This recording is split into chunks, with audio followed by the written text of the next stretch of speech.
This is our working prototype.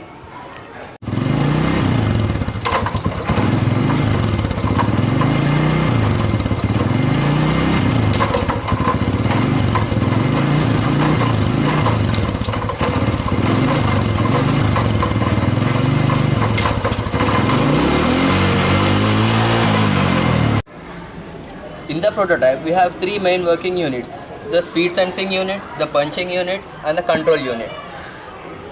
Gear shifting solely depends on speed but not on acceleration.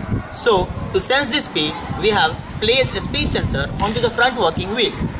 The speed sensor senses the speed and sends signal to the control unit. Gear shifting requires linear momentum, and this linear momentum is gained from these linear actuators. Now, you will be seeing that these linear actuators will be punching the gear.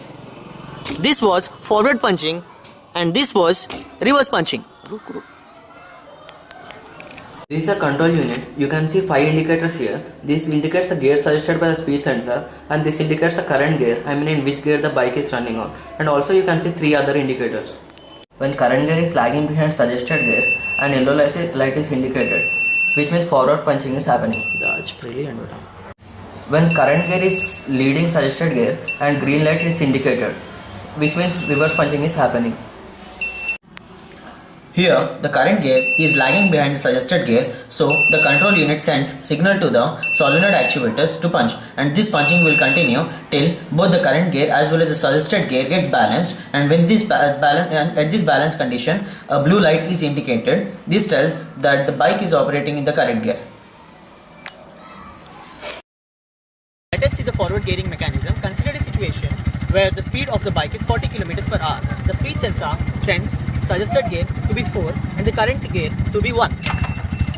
This control unit sends signal to the solenoid actuators and punches. As you can see, it is punching the gears.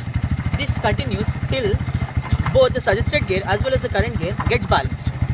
When this balance is achieved, a blue light is indicated. This tells the bike is operating in the correct gear.